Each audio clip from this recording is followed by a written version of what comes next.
Okay, so look, here's our favorite word again, stoichiometry. It doesn't go away. Actually, it's going to go away after this chapter, but it'll come back next semester and on the final. So remember, delta H is the enthalpy of a reaction. So it is the amount of heat that is absorbed or released. So release is negative, absorbed is positive, by a reaction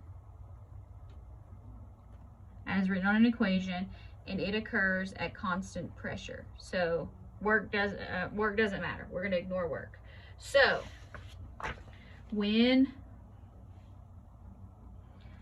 you can use this as in stoichiometry as a conversion factor of sorts. So nitromethane, CH3NO2, we're going to burn it, and it's going to release this much heat. So how much heat is produced by the complete reaction of 5.6 kilograms of nitromethane? So remember, when we're dealing with stoichiometry, we have to be in moles.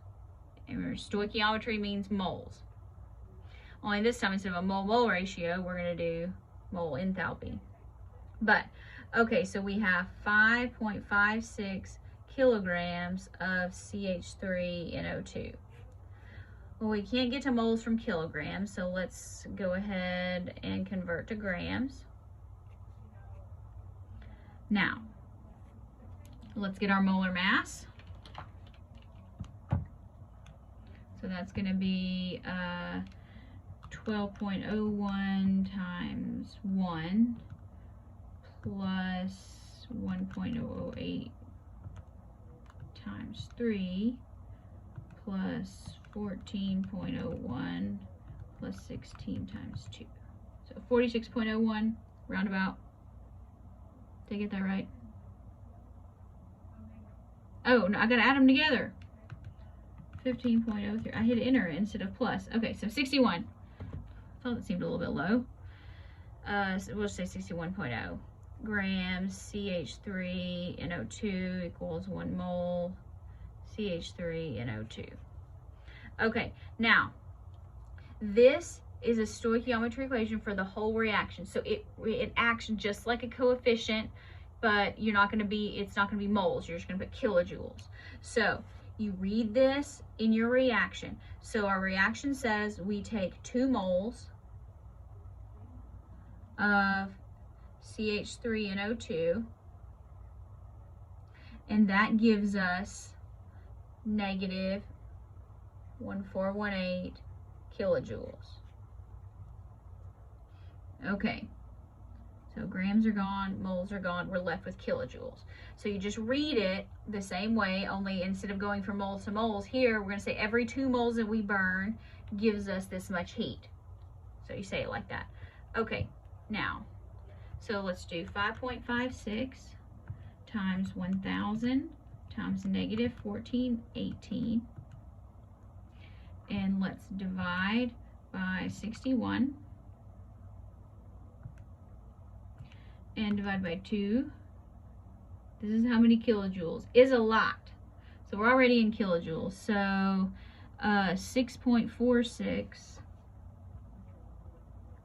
times 10 to the 5th kilojoules. That's a ton of heat. It's probably more than a ton, actually.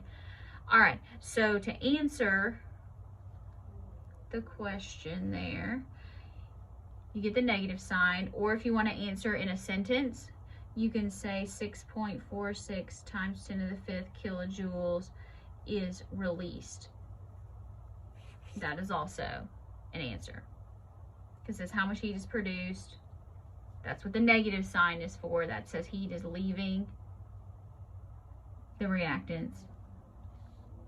There. Now, a liquid propane gas tank has this much propane. How much heat is released when we burn the whole tank? All right, so again, start with, we just need to get to moles. Anything it says that when stoichiometry is involved, just get to moles. So C3H8. 12.01 times 3, 1.08 times 8. 44.09. We need to go to grams though. And we know that 44.09 grams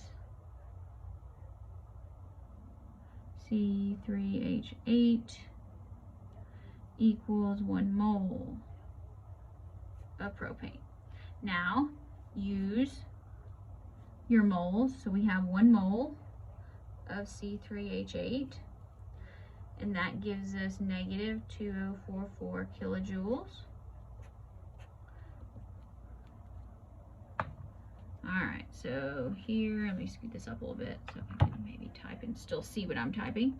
13.2 times 1,000 times negative 2044, and let's divide by 44.09.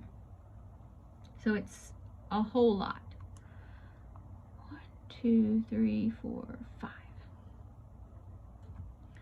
Negative 6.12 times 10 to the 5th kilojoules. This is a 4th. I messed that up there. Didn't count right. Okay, or you can write it as a sentence. Say it's released. Alright, so ammonia reacts with oxygen. We release some heat. So if all of this ammonia burns, how much heat do we get?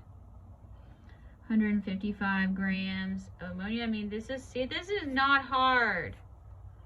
Ammonia is 14.01 plus 1.08 times 3. 17.03 grams, 1 mole. And we know 4 moles of ammonia is associated with negative 906 kilojoules.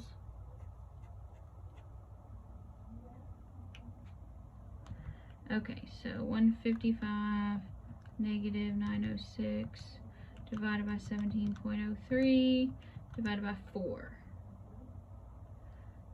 So negative 2062 kilojoules. Negative. There you go. Now you can see it.